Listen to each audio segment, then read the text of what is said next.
So let's hear what Ed has to say, and thank you for welcoming him.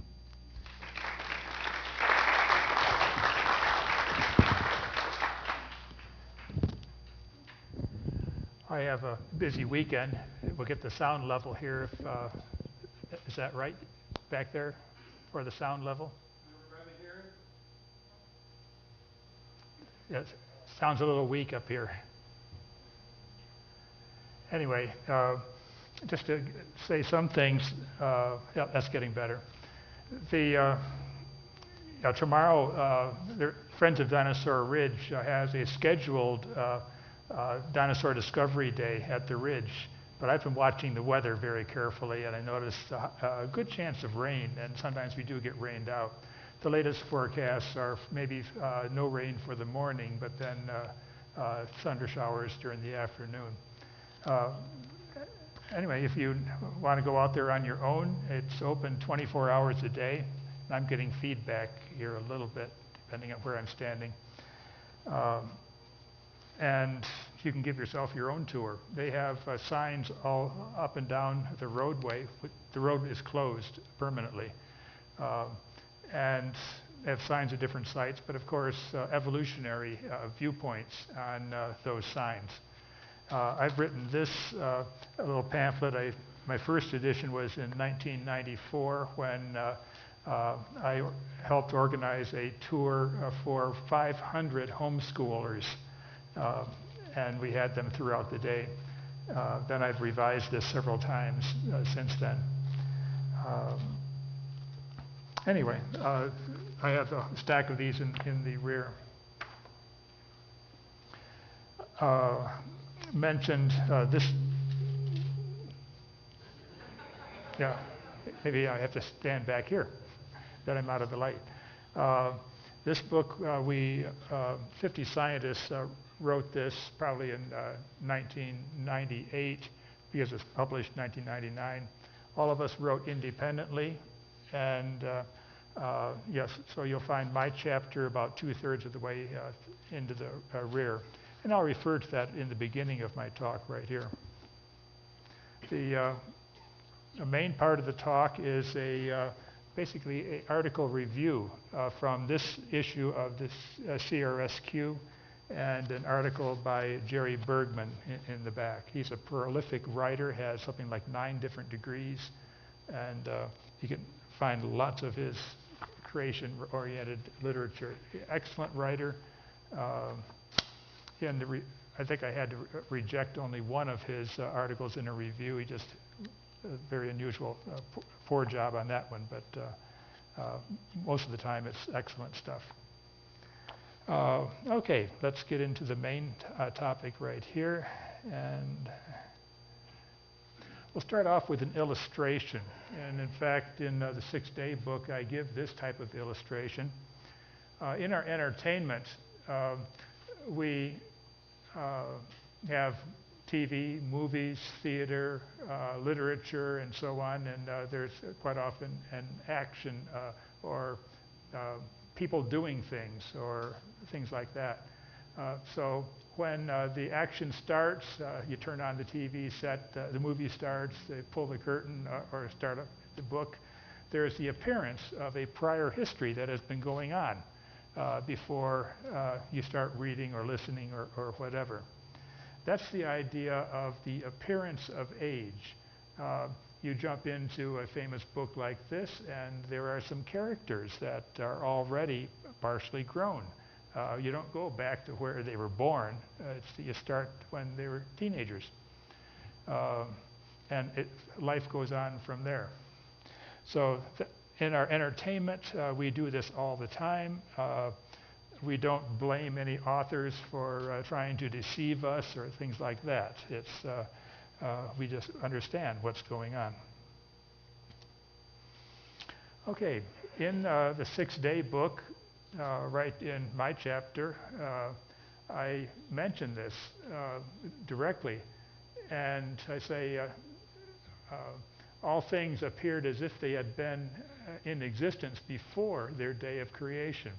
That is, the appearance of age. In today's culture, our entertainment industry is continually giving us productions in which the action starts at some point, continues through the end of the program. There's an apparent prior history that occurred before the opening scenes. We readily accept this appearance of age in our movies and television programs and plays. We make no claims that the playwright or producer is deceiving us.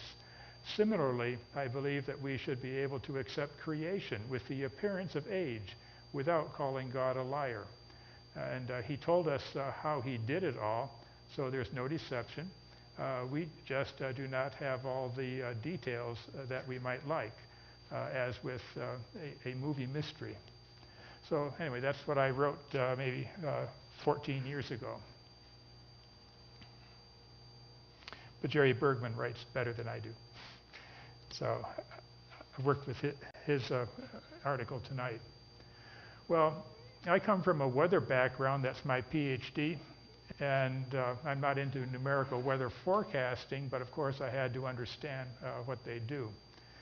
In the back in the Weather Bureau Central and elsewhere, they have inside huge computers numerical models of the atmosphere. Now, they could model the entire Earth. That would take a huge amount of memory and processing time. But then for a region, they will cut it down and say, okay, we'll just run the equations of the atmosphere within this region. To get the computer program going, they will probably insert things from outside the boundaries just to try to make it fit right and have no strange effects.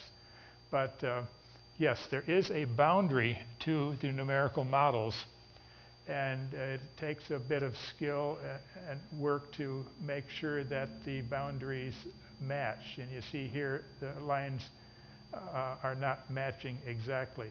There are some dotted lines here which I think are temperatures, and solid lines are altitude levels. You can think of pressure, for example. And over here, they're matching a little bit better.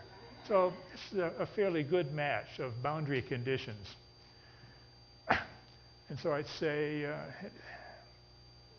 yeah, if you don't have a match, then you run the model, and then some of the errors over here are going to expand and start to creep into the rest of the model and distorts the forecast. So that's what's happening in terms of, as in this illustration, boundary conditions for numerical models that are not showing the entire world.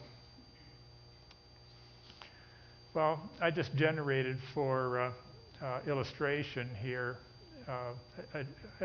another numerical model, and this one I was using the shape of the land, the high elevations, the high, low, whatever. And with this program, I defined a watershed is created for any stream that exits the boundary. Here we have a stream coming in from the north, and I have it colorized here, but the blues are the boundaries, and this flows out and then out here. So this watershed is huge because everything comes right down through this point. But these right here are little tiny watersheds, and they only go a limited distance. Here's a second biggest one. So just to give you an idea, if you sort of threw away the background here and just tried to run numerical models on this, yes, we have, you could say errors right here. You can see the boundary very nicely because it's not matching anything on the outside. Okay, so how do I apply this? The boundary of this model is easily detected. You can see it with your own eyes. In contrast, I'm saying God created the perfect universe so well that no one can detect the time boundary beyond which apparent events did not actually happen. So ponder that for a little bit. We can go, according to the biblical time scale, back 6,000 years. but there may be some things out there, like the stars, that appear to be millions of years, light years away, and yet we see their light. Are we seeing real events there, or is that part of God's creation that the light is already on its way, perfectly matching the natural laws so that we cannot see the boundary between stuff, our side of creation, and what apparently happened before? One thing I bring up in this book right here, I mention the large Magellanic Cloud, which you can see in the southern sky. It's easier seen from the southern hemisphere, not from up north where we are. It is about 169,000 light years away. It is a satellite to the Milky Way galaxy, so relatively close compared to the rest of the universe. Well, in 1987, a star blew up, supernova, and it made a couple of strange rings that are looking at it from an angle, sort of intersecting. But anyway, that's the supernova. If that occurred, well, that far away, then it looks like it blew up that many thousands of years ago. So how does that match with the Bible? The Bible says these things were created 6,000 years ago, and yet it has the appearance of age, of things happening a long time ago, just as we can measure it from the speed of light and the distance. So that's the concept here. Even the stars are a mature creation. They are going along as by the natural laws that we can observe today. But God made the appearance so good, just like a play, set the screen or the backdrops and everything else, and go from there. Okay, some definitions here. I've said some of these things already. A mature creation means that at the instant of creation, non-living and living things are fully functional and have the appearance of a past history. We could say appearance of age as a substitute. I say that down here. Okay, going back to Genesis 1, we have creation, a bunch of miracles, not evolution. On day 3, we have plants. They were not grown from seeds. They already had fruit on them ready to eat by the animals and the people a few days later. Day 4, we have faraway stars appearing, not waiting for the speed of light to get to the earth. Day 5, we have water creatures and flying creatures. They were not born or hatched from eggs.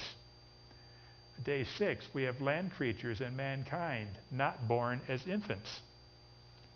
So all of these have the appearance of a prior history, an appearance of age. The appearance of age means that according to present observations and known processings and rates, something looks older than it really is. Now we'll be giving more examples as I go on here. Okay, the main topic is an article review, as I mentioned before. This was the fall of 2011, and Jerry Bergman says the case for a mature creation hypothesis. Illustrations are mine. This doesn't have illustrations. If you're curious where that is, that's in Kenya, East Africa, and Nairobi National Park took that in March 1970. It's a wonderful place to visit. Okay, from his article, and I'm just going to read his abstract. By the way, ex nihilo is a Latin term meaning from nothing. His abstract ex nihilo creation from nothing always results in all created objects having the appearance of maturity. This is true for every creation from functional life to functional universe. The assumption that natural processes operated during creation just as they do now leads to an appearance of age. The appearance of age concept is explored, showing that this conclusion applies to all miracles, including everything from the creation of wine from water to the creation of Adam and Eve from dust. This view fits both the scriptural record and the scientific data. It also has a long history and in modern times has been advocated by many creationists and biblical scholars, and they list some in his article there, Henry Morris being a name you probably are familiar with. Okay, and I'll just be simplifying his article here and bringing out the highlights. In his introduction, he says, according to assumptions based on present process rates, reality requires that both physical and biological creations display to human observers, that's us, scientists, whatever, the appearance of age from objects' first material existence. So there is a discrepancy in ages extrapolated from present rates and the age presented in Genesis.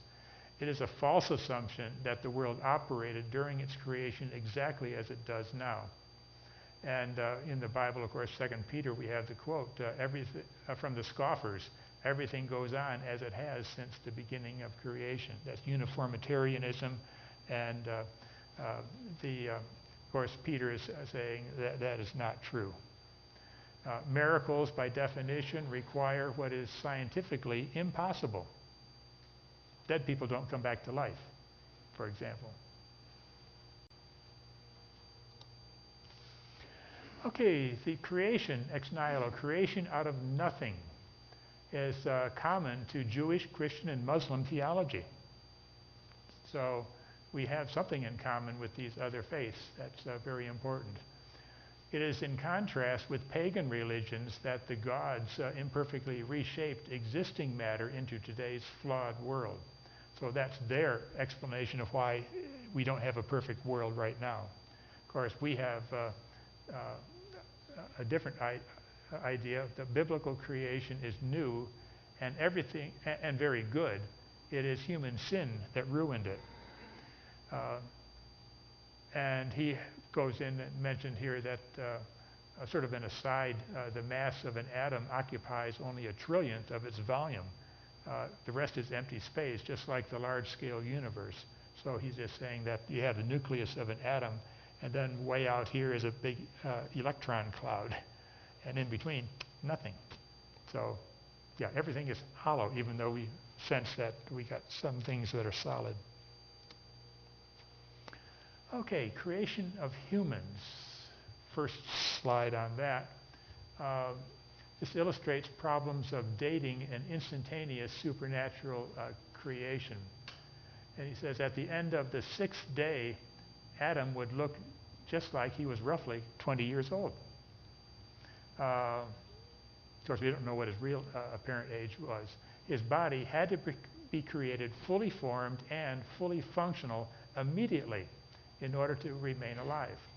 Adam was not born as a baby. His blood was already circulating and oxygenating. All organs in his body were already functioning perfectly. Otherwise, death would occur within minutes. Similarly, Eve was created as a mature adult during the sixth day. Okay, what would be missing if a scientist were to examine their bodies way back then would possibly be body defects that accumulate between birth and maturity. From tooth wear, cosmic ray damage, aging, callus formation from working hard, and so on. Okay, the Garden of Eden already appeared mature. Fruit was already on the trees 3 days after their creation. Oops. Back. This quote from Don DeYoung, and he's been one of our speakers too, and apparently one of our visitors next month. excellent guy. Met him several times. He said in this article, 2010, the Earth, solar system, Milky Way galaxy, and entire universe were brought into existence supernaturally during 6 24-hour days. Topsoil and trees appeared virtually instantaneously in the garden. Fully grown animals were miraculously formed on land and in the air, complete with symbiotic relationships. Those are amazing too. Just like an animal and a plant designed for each other. The seas instantly swarmed with creatures, great and small, that had never been born or developed from infancy. Our first parents, Adam and Eve, were adults from their first breaths. The sun's nuclear fusion furnace began on day 4 at full power and in thermodynamic equilibrium. Starlight from distant stars was created in transit, complete with a virtual history of information embedded within the light waves. Adam and Eve could look at the night sky their first evening on Earth and see cosmic light sources much as we do today. To an observer, the completed creation on day 6 was fully functional in a steady state. So thereafter, it runs by what we observe as the scientific laws, but not during creation. Okay, can naturalism explain life? For life to exist, there is irreducible complexity, and we've had lectures on that in this group. Moving water, oxygen, and nutrients around the cells without damaging the cell parts.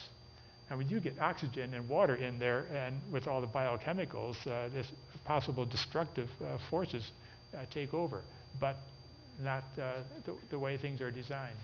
Life cannot exist until the various important parts are fully functional together at the same time. Life cannot wait for the parts to come into existence independently. Changes can occur afterward once the necessary complexity is established.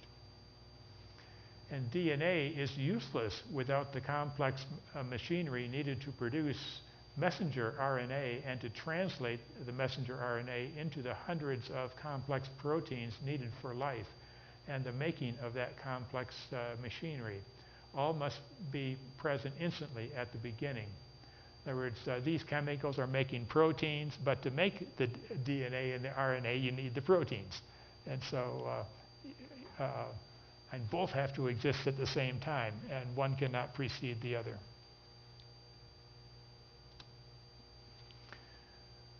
Okay, galaxies, billions of light years away, does not mean that it has taken billions of years for the light to reach us.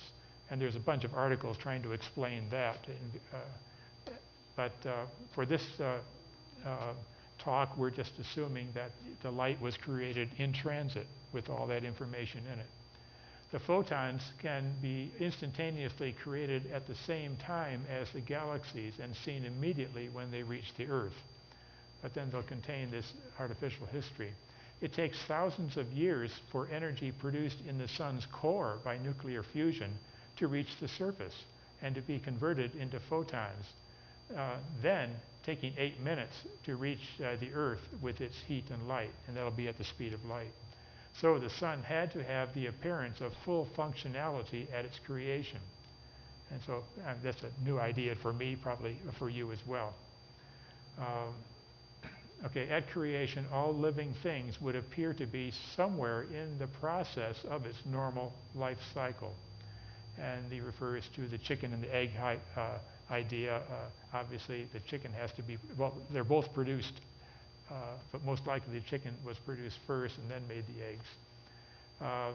Oak trees already producing acorns, which turn into next oak trees, and so on. Everything is already in a normal life cycle. Somewhere it's already going on.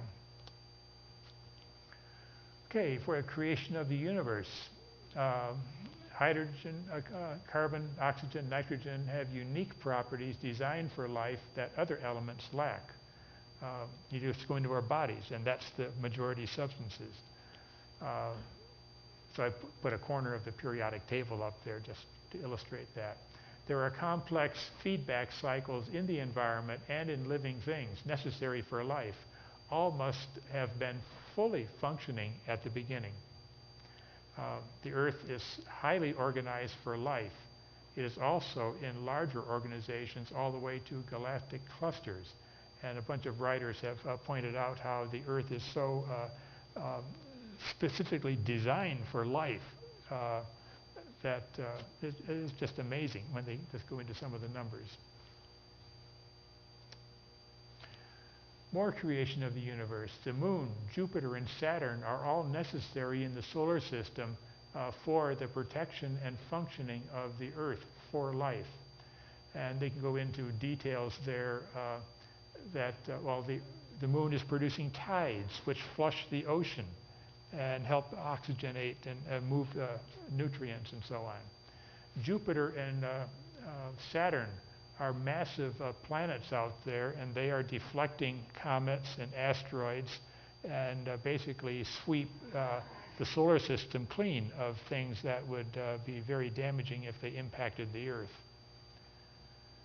Okay, as Adam had to be created with blood moving in his veins, it is not unreasonable to infer that stars were created with their light in transit, as there might be tests that would show Adam at creation to be much less than 20 years old. So contemporary, that's what I said, or maybe not much less if I did quote it right. I think that's the intent, not much less than 20 years old, so I may have missed a word there. So contemporary dating techniques can produce different dates for the creation of the Earth and the universe. And there's no infallible proof of any old Earth or any young Earth ages. So yeah, we creationists can't prove our point conclusively, but neither can the other side for their old Earth. For illustrations here, I just showed a bunch of zircon crystals that I happened to pull out of a rock in upstate New York. And these are fairly hefty ones.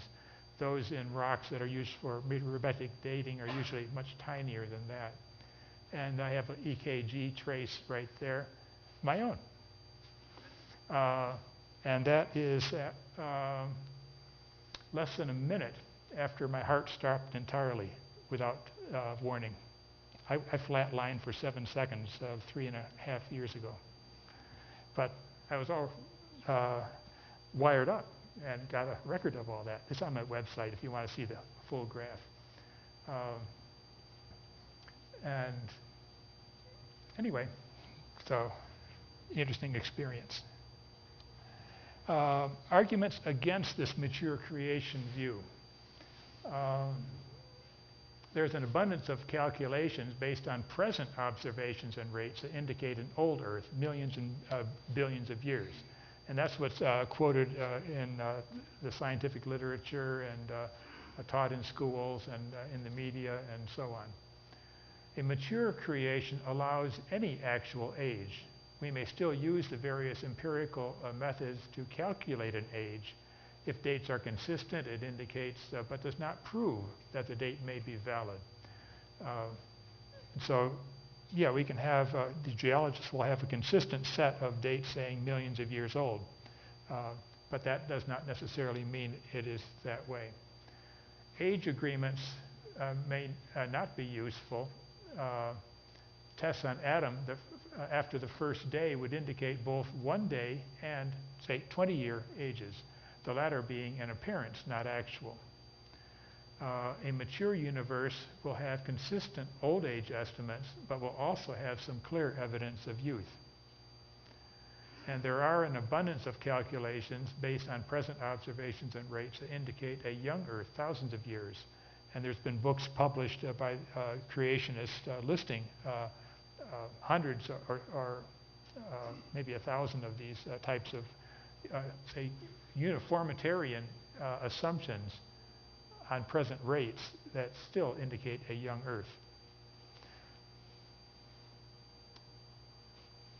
Okay, switching over to miracles in his article. The ex nihilo creation is not a natural process. It is a miracle.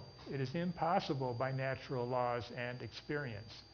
And he points out that the creation of the earth is the first and greatest miracle. Otherwise, we wouldn't be here.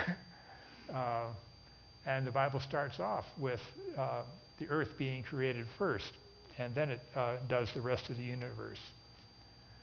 The raising of Lazarus from the dead, a reversal of the chemical processes of decay, is a miracle. That doesn't happen today. We don't observe that. For the illustration there, that if you go over to Israel, that little tomb there is promoted as the tomb of Lazarus. And so anyway, tour groups stopped there. When we were there in 1970, the tour groups left. We went downstairs and looked around. While we were deep underground, the manager of that site thought, okay, buses are gone. Flick off the lights, save electricity. So we crawled out of there in the dark. Probably the way Lazarus did too. Okay, turning of water into wine.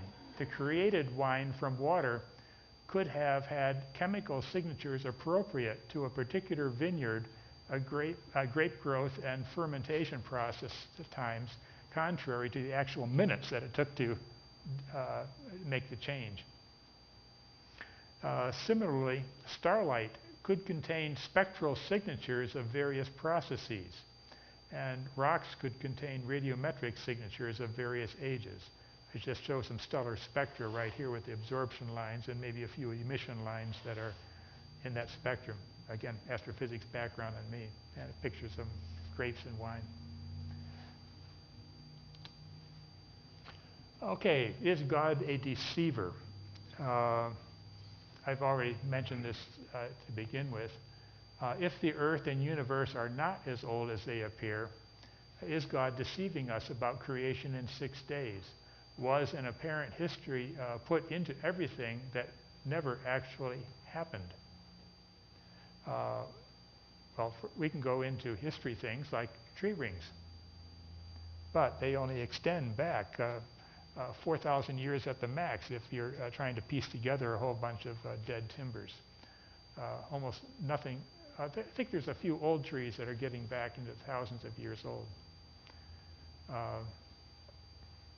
Okay, God told us what he did, and so therefore it is not deception. He said very clearly, he did it in 6 days. And that's repeated again in Exodus 20, where he's discussing remember the Sabbath and keep it holy, for God in the 6 days created the heavens and the earth, and then rested on the 7th day. So Adam and Eve, the plants and animals, were created as mature entities by God's choice to provide care for future younger generations and not to deceive. When Adam met Eve, he would have known exactly how old she was, though appearing to be an adult female. He woke up from his sleep and said, wow. And that lady was not there a few hours earlier. Okay, if the universe is really old, the apparent age, in other words, the apparent age is correct, then God has lied to us for clearly stating that the creation was in 6 days. So shall we call God a liar? Because it really works the other way. We do not have a genuine alternate Earth of known age for an age comparison. What should a young Earth or an old Earth really look like? See, scientists would like to compare a real old one with a real young one, and in that way make a decision as to which type we got. Every rock and miracle, if created ex nihilo, out of nothing, would have the appearance of age, including the time required for nucleosynthesis by a supernova event. That's the present idea. Ejection from the nova, a journey in space, accretion is coming together, and finally becoming part of a planetary formation. Lots of processes there, billions of years in elapsed time according to the numerical models that people follow. For illustrations, okay, top one is the canyon of the Little Colorado River, about 6 miles upstream from where it meets the main Colorado River. It's in the eastern part of the Grand Canyon. The water is definitely light blue, very unusual color, and that means it has a colloidal suspension of milky type particles, which are carbonate precipitates from the hot spring water going into colder environment. So the carbonate comes out of solution and very tiny particles like milk, and it colors the river blue. You get the same color coming out of some glaciers, like in the Canadian Rockies, Pedro Lake, for example. And there it's the rock powder from being ground up out of the rocks underneath the glacier. Oh, for something that a different body, I decided to choose the moon of Jupiter called Io. Looks like a pizza pie. Or it's a sulfur-based little moon there, and it has sulfur volcanoes. Very strange world, but had to be different. There I have Crab Nebula from an exploding supernova. It is thought by the theorists here that if they think that the whole universe was hydrogen and a little bit of helium in the beginning, how did we get all of our heavier elements? And they're saying, okay, in a supernova, then the big explosion will cause the nuclear reactions to build things up through iron all the way to uranium and maybe a few things beyond that. And then they're spread throughout the universe and condensed back. But you work through the gas laws and nothing can condense. So you can't even get the rocks to form. Okay, the history of the concept of mature creation. The early church leaders taught a mature creation, ready to eat fruit, for example. They recognized what the Bible was saying. Even time was created in the beginning, besides the physical universe. There's no time before our physical universe creation. And God is outside of time as well. For an ex nihilo creation, there will be no physical evidence of the point in time at which that creation took place. The earth would be spinning already with no trace of any force to accelerate it to that speed. That's something there and already spinning. An ex nihilo creation and miracles both require the appearance of age. Something looks like it has happened, but it didn't. And this interpretation long predates Christ in this earth. It's back in the Old Testament period as well. Okay, life and information. The plant and animal kingdoms manifest enormous complexity and information in their genetic codes. And you can read articles on that, whereas just a little tiny microscopic piece of DNA has the coding of so many thousands of encyclopedia books. It's that complex. This order and information must pre-exist for it to be passed along in reproduction. And this design and information content in genetic code is found nowhere else in the non-living world. You don't find all the information density in rocks or in just straight water or wherever. It's only in living things. For life to function at all with its intricate complexity demands a planner and sustainer of infinite intelligence. And the more we dig into the microscopic level and understand what's going on in living bodies, and the more we look out into space and see even our own solar system, more and more detail, and then the stuff beyond, it's tremendous complexity. And yeah, it's all running like clockwork. It's designed that way. Nothing in the non-living or human-made world can ever produce the enormous amounts of information in living things and assemble it in a life-supporting ecosystem. So scientists will never create life out of nothing. They may assemble chemicals and stuff like that. I remember a while back I suggested the idea of, again, I was being challenged by evolutionists. I said, well, take a whole cloud of mosquitoes, flush them. You'll have a biological soup of, has all the chemicals necessary for life. I said, okay, rearrange the DNA and make it turn into a dragonfly that's actually living. And all the parts are there, but that will never happen. Scripture-believing students will be less defensive if the concept of appearance of age from special creation is acknowledged at the beginning of a study of geology or biology.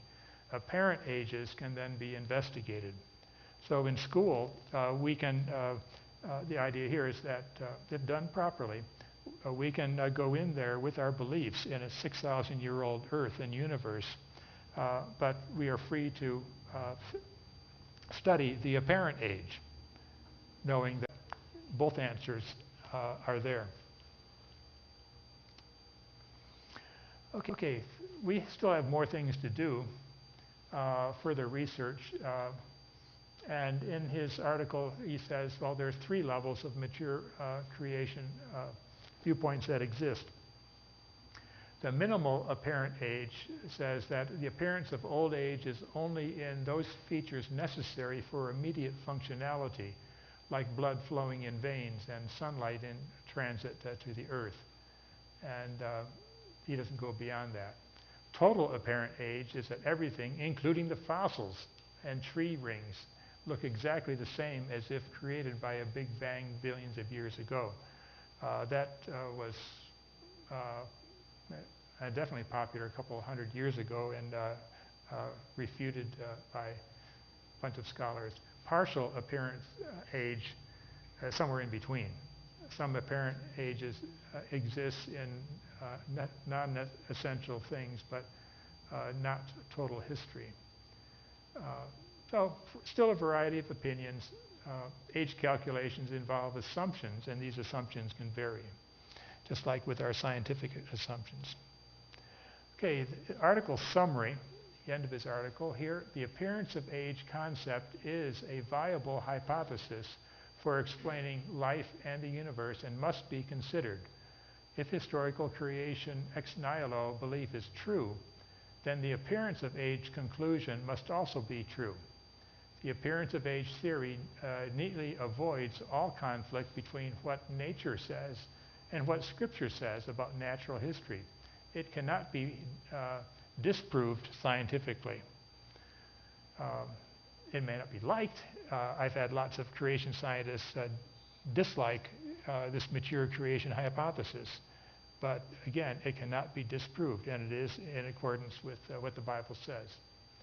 The creation of the universe and life is by far the greatest miracle ever and provides the best and most impressive evidence of a miracle by a working creator. The ex nihilo created reality tends to give false age estimates only if we assume they were not supernaturally created. Scientific attempts to estimate the age of something involve not only present measurements, but also assumptions about the history of the object in question. Like when we go into radiometric dating, there are 3 basic assumptions, any of which, or all of which, could be untrue. The mature creation hypothesis has been historically popular with past and present Bible scholars and scientists.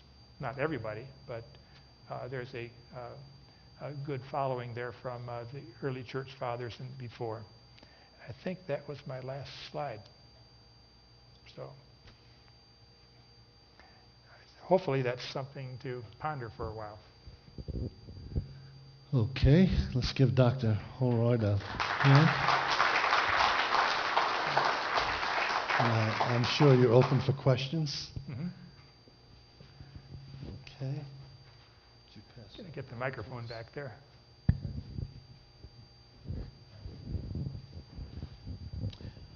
You mentioned that there was no time. There was no time, that means there was no space. Yeah. So, Before creation. yeah, before creation. So when creation began, then this time started. So looking at the world events today, they're saying that there is an asteroid by name Nibiru is going to hit the Earth this year, and the Mayan calendar is going to end. And then Hugh Ross, he also talks about this. What is the time delay between Genesis 1:1 and 1:2? So it talks about long periods of time. Then I have another one. Natural selection cannot bypass the chemical laws. Mm-hmm. So there are chemicals that can only combine in a particular way, only certain chemicals combine, not everything. So God has established the chemical laws, so this cannot be bypassed. So when God said, let there be light, it was a real time. That's what we call today real time. Mm-hmm. So it happened instantly now. So how do you explain what that Hugh Ross talks about? Trying to Because he's becoming very popular Yeah, in he the is. academic circles. Yeah, so and he's an astrophysics background too. Yes. Just like I am, and Jason Lyle. You had several comments right there. Between Genesis verse 1 and verse 2, Yes. that's the gap theory, Yes. which was invented 100 years ago or whatever. Schofield Bible, I think, is the promoter of that. It says that, a great many years of ages, whatever, occurred between those verses, but there's nothing else in Scripture that backs it up.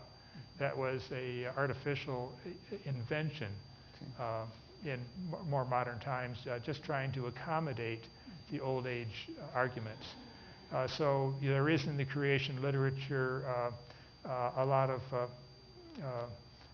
a bunch of articles that thoroughly refute the gap theory. So I'll just defer to those and let those be read. Okay, another one of your questions. So what is going to happen to the time now?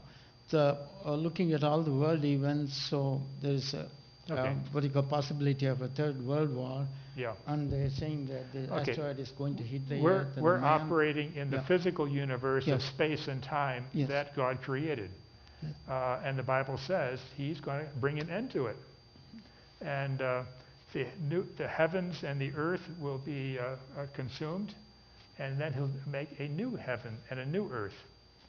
And so, like Jehovah's Witnesses think they're just going to patch up this earth with all its junk and whatever. Then ordinary human beings have 1,000 years to clean up the earth. But, it just doesn't work numerically. God is going to call an end to everything, and how He does it, sometimes it's reserved for fire. I once did a quick little calculation, not that this is the way He's going to do it, but I said, just take chemical laws. We just take a little asteroid from the outer regions of our solar system that is pure methane ice. Let it fall into the Earth's atmosphere and react with the oxygen. Total flames. How big would that little asteroid be to consume all of the oxygen on the Earth? And it turns out to be 6 to 10 kilometers in size. And that's so small that we can't detect that until it gets real close to the Earth. So it's just an interesting idea that there are things floating around our solar system that could completely wipe out the surface of the earth in total flames instantly. That's probably not the way that God intends it to happen.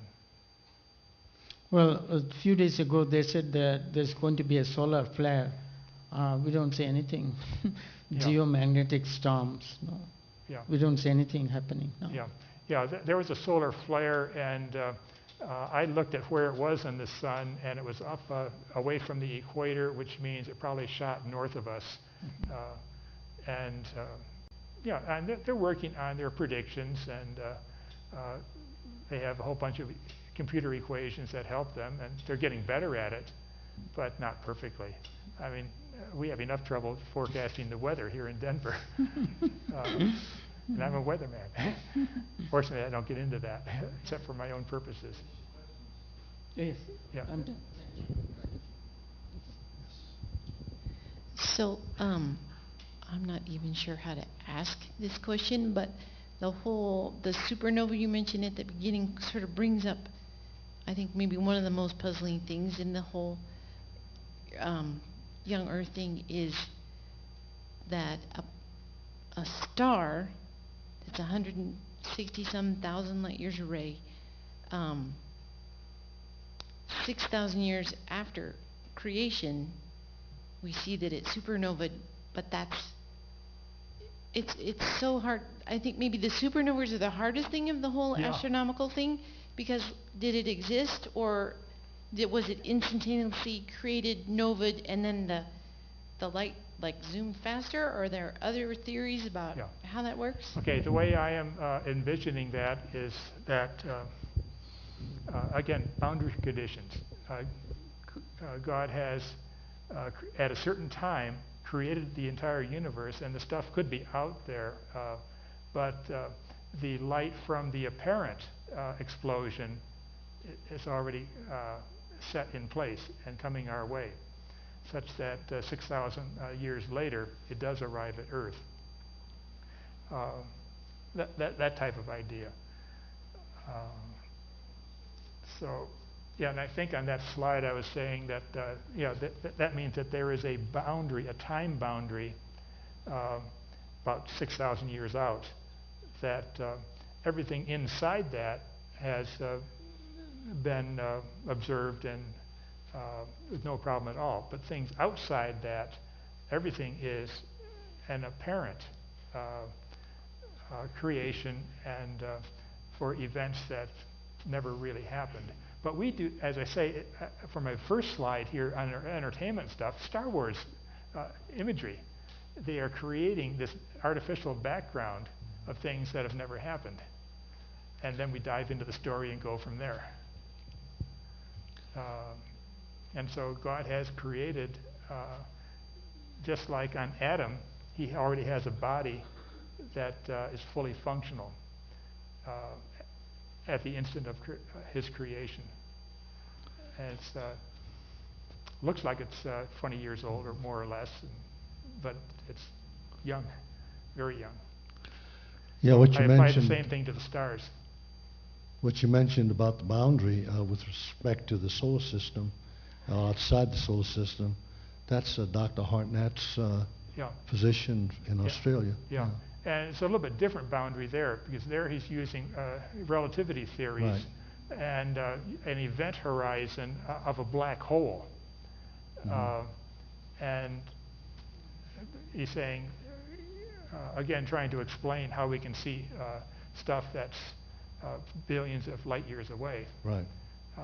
And that's an entirely different idea from mature creation. Yeah, but he's trying to accomplish the same end. Yeah, accomplish the same thing. Right. So we're free to go ahead and explore these alternate ideas. But this is one that will not go away. See, there's another question on this end, I believe.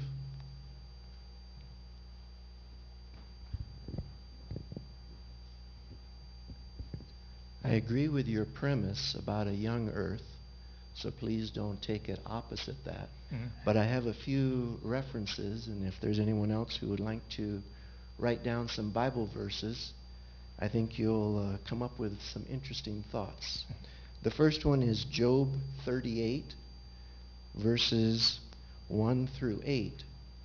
And what you see there is when God is laying the foundations of the earth, which is obviously before animals and plants, you already have the morning stars singing for joy. And you have the morning stars in verse 7 sang together, and all the sons of God shouted for joy. So something to look at. Yeah. Another one is in relation to starlight. You have Jeremiah 10, verse 12, and it says, He has stretched out the heavens. Yeah. Okay? And one last one is Hebrews 11:3, going with the concept of ex nihilo. That is not the complete phrase. The complete phrase is ex nihilo, nihil fit. And what that says is, out of nothing, nothing comes. When you read Hebrews 11:3, it says, through faith we understand that the worlds were framed by the word of God, so that things which are seen were not made of things which do appear. So you have a change. You have the energy coming out of God, and that's changed into things that now are visible. Yeah. So it's not out of nothing. It's out of God's Yeah. energy that's speaking. Yeah. E equals mc squared. We can't do it, but God can take energy and make it into mass, speed of light constant, and now you can see something. Yeah. So I have a little problem with ex nihilo, but I do agree it is a young creation. Yeah. And of course, ex nihilo is not by the present processes and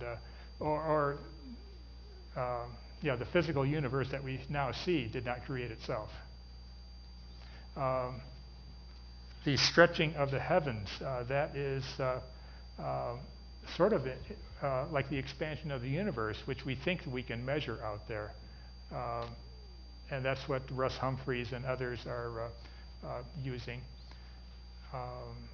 The first one you brought up, basically the angels are created, I think, sometime during day one, or more or less in that time period. We don't know for sure. Yeah. So again, sort of speculation on those verses. Yeah, the other things you mentioned, I think, are just fine.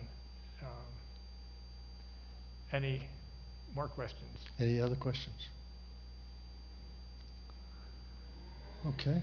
One over here.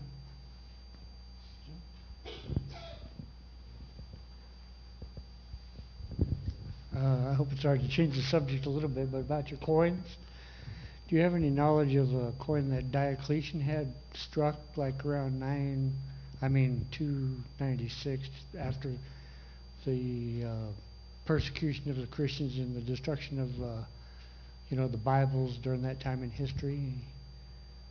I have coins from Diocletian, but what notation would you be referring to on them? Well, he made some sort of reference to the Christians and that he had, brought it into their scriptures and all that on the coin. I had it written down exactly what the phrase was, but I'm sorry I didn't bring it. I was hoping maybe you'd have something. Yeah, and I do have coin books with inscriptions listed. I would have to look at them. I don't have that particular coin. Mine are just secular references for the Diocletian coins that I do have. Mm-hmm.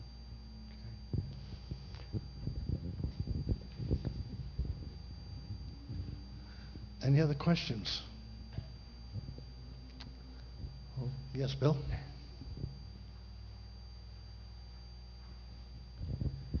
I am just a little curious about this, Dr. Bergman relying on the light being created in place because of the decades of research that have been invested to try to explain that with a physical model that's consistent with what we observe. And it would seem to me that it is deceptive to record in the light in transit an explosion of a supernova, which would have happened 1 million years ago, when it could not have happened if it was recorded in light in transit. So is Dr. Bergman saying that he's not impressed with the cosmology proposals that have been made, or is he just kind of avoiding that issue?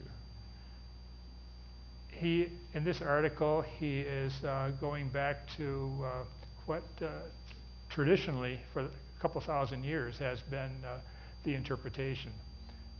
Because guys way back then didn't know the modern relativity theory and so on.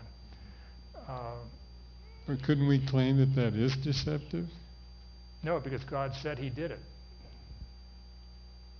He said that everything that we see was created in those 6 days. And it was all a miracle. It was not necessarily by any natural processes.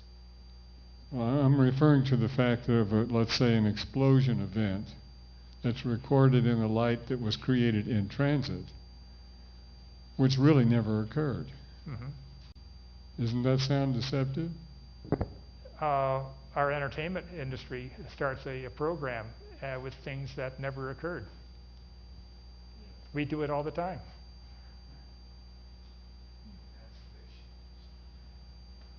Yeah, so. And he doesn't deceive, nor can he be deceived, right? Yeah. So, yeah. Any other questions? Okay.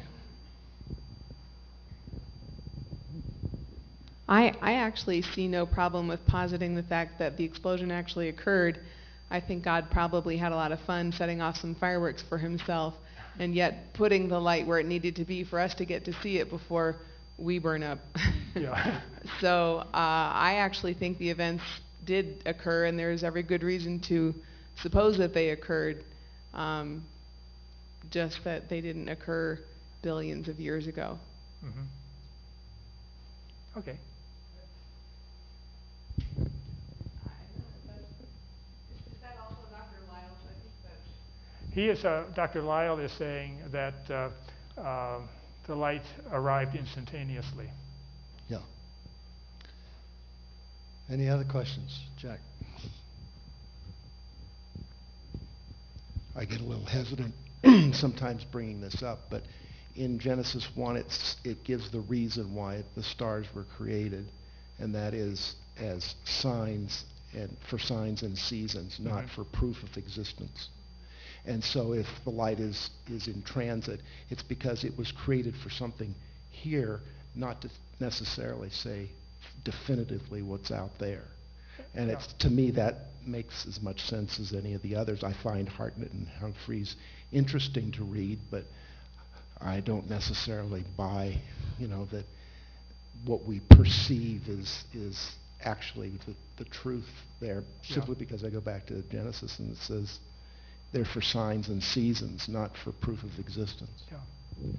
Yeah, what he's trying to do is to address the scientific community with the relativity laws and saying, yes, we can have something that resembles what we see. Yeah, I understand. Working the equation backward. Yeah, I understand why they do what they do, and I enjoy, like I say, I enjoy reading it. Yeah. But at the same time, it's not necessarily what it is. I kind of hang between that and the appearance thing. Yeah. So. Now, 100 years from now, each of us will know for sure. Yeah. There's an old song that says it ain't necessarily so, right? Yeah. You may remember that if you're old as I am. But any more questions before? There's something that he mentioned. So he quoted some scriptures about the age of the earth. So the universe is expanding. That's what we read in the Psalms, right? The universe is expanding. So we don't know why. So that's what we can say. Okay. All right.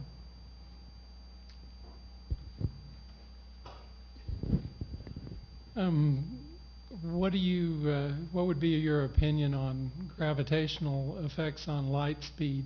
For example, if gravity slows light speed, gravitational fields slow light speed, would it be possible for light to travel much faster in between galaxies than light speed? I realize that's challenging relativity, but just your opinion. We do not have a supermassive gravity field in our locality. And so we are basically measuring the speed of light in an environment that does not have enough gravity to slow things down. It is for our satellites going around the Earth, we can detect very, very tiny changes due to gravity and the speed of light interacting. But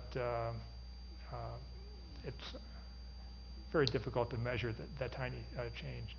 So it's conceivable as you go out in the cosmos, you could have a real effect of Near gravity. a black hole, Yeah, yes, for sure. Yeah, sure. But we don't have any nearby here.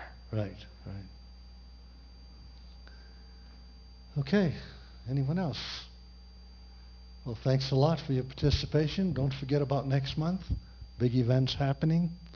And as always, we have refreshments in the back. And have a good week and a good month, and God bless.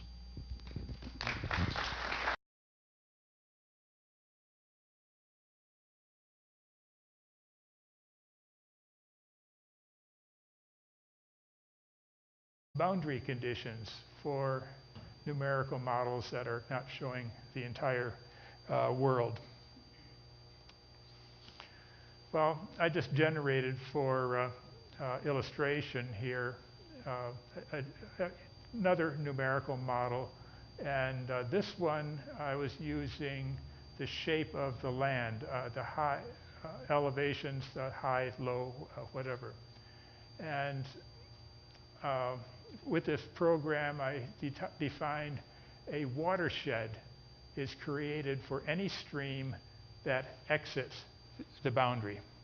Here we have a stream coming in from the north, and I have it colorized here, but the blues are the boundaries, and this flows out and then out here. So this watershed is huge because everything comes right down through this point. But these right here are little tiny watersheds, and they only go a limited distance. Here's a second biggest one.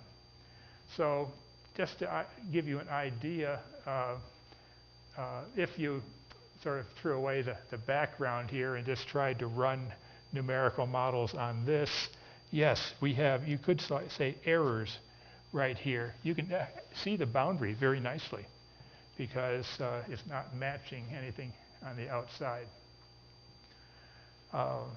Okay, so how do I apply this? The boundary of this model is easily detected. You can see it with your own eyes. In contrast, I'm saying God created the perfect universe so well that no one can detect the time boundary beyond which apparent events did not actually happen. So ponder that for a little bit, or whatever. That's the idea of the appearance of age. You jump into a famous book like this, and there are some characters that are already partially grown. You don't go back to where they were born. You start when they were teenagers. And life goes on from there. So in our entertainment, we do this all the time. We don't blame any authors for trying to deceive us or things like that. We just understand what's going on. Okay, in the 6-day book, right in my chapter, I mention this directly, and I say, all things appeared as if they had been in existence before their day of creation.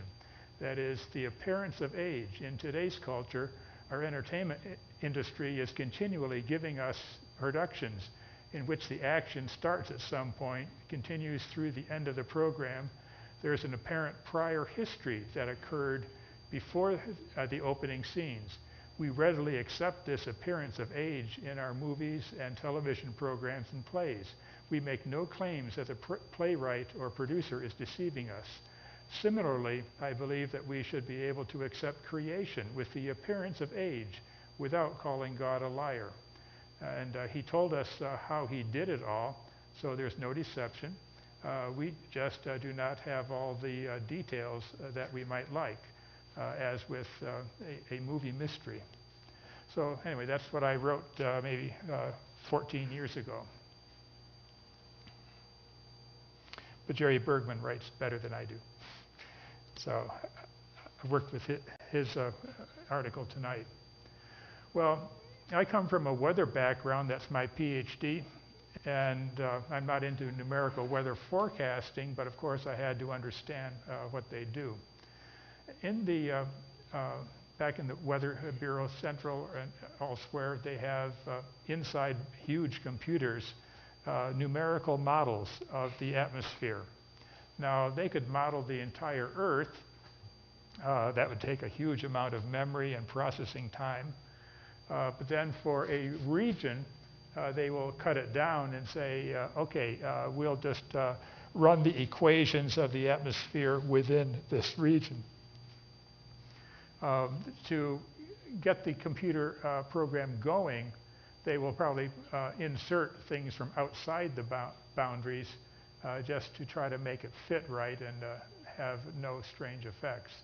But yes, there is a boundary to the numerical models, and it takes a bit of skill and work to make sure that the boundaries match. And you see here the lines are not matching exactly. There are some dotted lines here which I think are temperatures, and solid lines are altitude levels. You can think of pressure, for example. And over here, they're matching a little bit better. So it's a fairly good match of boundary conditions. And so I'd say, yeah, if you don't have a match, then you run the model, and then some of the errors over here are going to expand and start to creep into the rest of the model and distorts the forecast. So that's what's happening in terms of, as in this illustration, mentioned this. Yeah, maybe I have to stand back here, that I'm out of the light. This book, 50 scientists wrote this probably in 1998, because it's published 1999. All of us wrote independently, and yes, so you'll find my chapter about 2/3 of the way into the rear. And I'll refer to that in the beginning of my talk right here.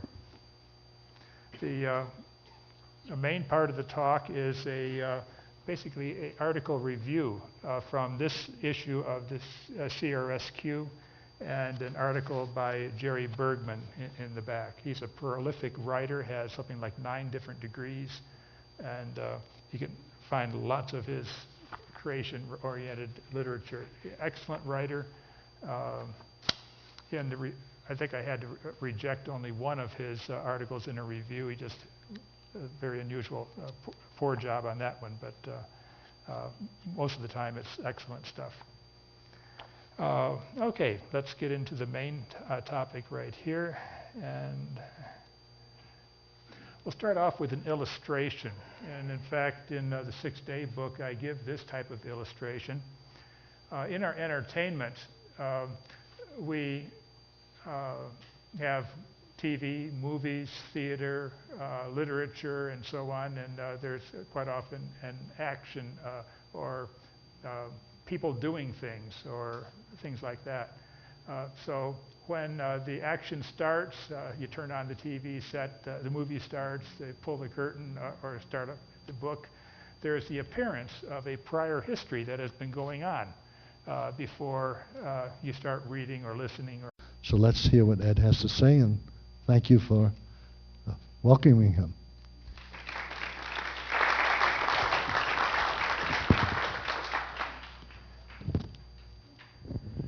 I have a busy weekend. We'll get the sound level here. Is that right back there for the sound level? Yes, sounds a little weak up here. Anyway, just to say some things, yeah, that's getting better. Tomorrow, the Friends of Dinosaur Ridge has a scheduled Dinosaur Discovery Day at the Ridge, but I've been watching the weather very carefully, and I noticed a good chance of rain, and sometimes we do get rained out. The latest forecasts are maybe no rain for the morning, but then thunder showers during the afternoon. Anyway, if you want to go out there on your own, it's open 24 hours a day. I'm getting feedback here a little bit, depending on where I'm standing. And you can give yourself your own tour. They have signs all up and down the roadway. The road is closed permanently. And they have signs at different sites, but of course, evolutionary viewpoints on those signs. I've written this little pamphlet. My first edition was in 1994 when I helped organize a tour for 500 homeschoolers, and we had them throughout the day. Then I've revised this several times since then. Anyway, I have a stack of these in the rear.